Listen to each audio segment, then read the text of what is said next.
जितने भी लोग जूनियर असिस्टेंट 3284 की टाइपिंग कर रहे हैं या फिर लेखपाल की तैयारी कर रहे हैं, यार आप लोग अपनी पूरी ताकत लगा के तैयारी करो, क्योंकि ये आप लोगों का अंतिम मौका होने वाला है। ऐसा मौका दोबारा नहीं मिलेगा, ऐसा मौका बार बार आप लोगों को नहीं मिलेगा। इसीलिए अपनी पूरी ताकत लगा करके टाइपिंग करो, अपनी पूरी ताकत लगा करके तैयारी करो।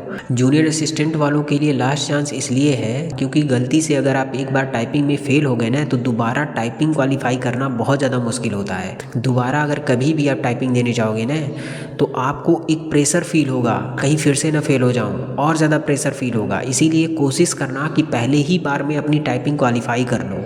ये बात आप जा करके उनसे भी पूछ सकते हो जो एक बार टाइपिंग में फेल हो गया है। उनसे पूछना कि यार दोबारा टाइपिंग क्वालिफाई करने में कितना ज़्यादा प्रेशर महसूस होता है। इसीलिए ये अपना लास्ट चांस मान करके पूरा अपना ताकत लगा करके टाइपिंग सीखो और टाइपिंग एक ही बार में क्वालिफाई कर लो। कई सारे लोग ये भी सोच सकते हैं कि भाई अभी जूनियर असिस्टेंट 4500 वैकेंसी आने वाला है, उसमें हम अपना बेस्ट परफॉर्मेंस दे सकते हैं। तो भाई अभी उसका कोई ठिकाना नहीं है कि वो कब आएगा। अभी उसका एग्ज़ाम होगा, फिर उस वैकेंसी को क्लियर होने में 2028 आ जाएगा। वो वैकेंसी इतनी जल्दी क्लियर नहीं होगी। आप खुद सोचो, अभी 3284 का टाइपिंग भी नहीं हुआ है, 3284 ही कंप्लीट होने में 2027 आ जाएगा। तो जो जूनियर असिस्टेंट 4500 जो वैकेंसी आने वाली है ना, उसको क्लियर होने में 2027 का लास्ट या 2028 आ जाएगा। और शायद आप लोगों के पास इतना ज़्यादा टाइम नहीं है कि आप इतना साल तक इंतज़ार करो। और जितने लोग लेखपाल की तैयारी कर रहे हैं ना, वो भी अपनी पूरी जी जान के साथ तैयारी करिए, क्योंकि लेखपाल वालों के लिए भी ये लास्ट चांस होने वाला है। उसके पीछे रीज़न ये है क्योंकि ये चुनाव का टाइम है। चुनाव के टाइम ही वैकेंसी आता है लेखपाल का। पिछली बार भी जब चुनाव था 2022 के आसपास तब आया था, और इस बार 2026 में आया है। और फिर से अगली वैकेंसी शायद 2030 के बाद ही आएगी, जब अगला चुनाव आएगा।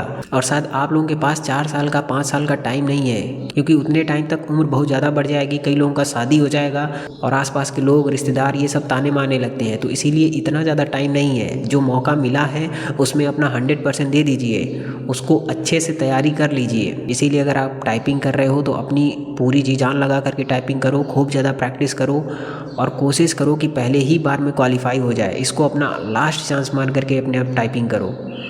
जितना भी डिस्ट्रैक्शन है, डिस्ट्रैक्शन से दूर रहो, चाहे वो यूट्यूब हो या फिर इंस्टाग्राम हो, कोई भी सोशल मीडिया प्लेटफॉर्म हो, उन सारी चीज़ों से दूर रहो और अपना मेन टारगेट पे अपना मेन फोकस करो। जितना ज़्यादा हो सके प्रैक्टिस करो, क्योंकि ये मौका बार बार नहीं आएगा, दोबारा नहीं मिलेगा इस तरीके का मौका। इस समय आप लोगों के सामने कई सारी वैकेंसी है, उसमें से किसी भी एक में आपको क्वालिफाई कर लेना है। इस समय हम लोगों के पास कई सारे डिस्ट्रैक्शन भी हैं, और क्वालिफाई तभी होगा जब आप डिस्ट्रैक्शन से बचे रहोगे, जब आप सोशल मीडिया से, यूट्यूब से, इन सारी चीज़ों से बचे रहोगे। अभी IPL आने वाला है, उसमें भी कई सारे लोग टाइम वेस्ट करेंगे। तो उन सारी चीज़ों से जो बचा रहेगा, जो अच्छे तरीके से प्रैक्टिस करेगा, वही क्वालिफाई करेगा।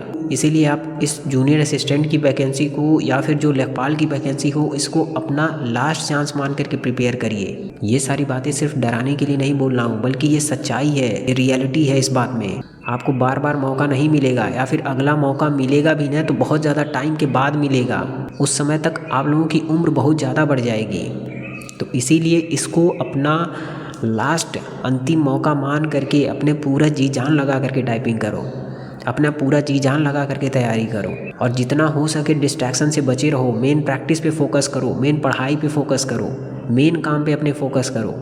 इस वीडियो को बनाने के पीछे उद्देश्य ये था कि आपको थोड़ा सा अर्जेंसी फील हो अपने टारगेट को लेकर के, ताकि आप सही तरीके से अपने टारगेट पे फोकस करो, अपने डिस्ट्रैक्शन से बचे रहो। और अगर जूनियर असिस्टेंट या लेखपाल से रिलेटेड कोई भी अगर सवाल हो तो आप कमेंट करके पूछ सकते हो, या फिर मेरे टेलीग्राम चैनल पे जुड़ करके मुझसे पूछ सकते हो। आई होप कि ये वीडियो आपके लिए हेल्पफुल रहा होगा, आपको थोड़ा सा अर्जेंसी दिलाएगा अपने टारगेट को कंप्लीट करने के लिए, अपने मेन काम पर फोकस करने के लिए। Okay, bye.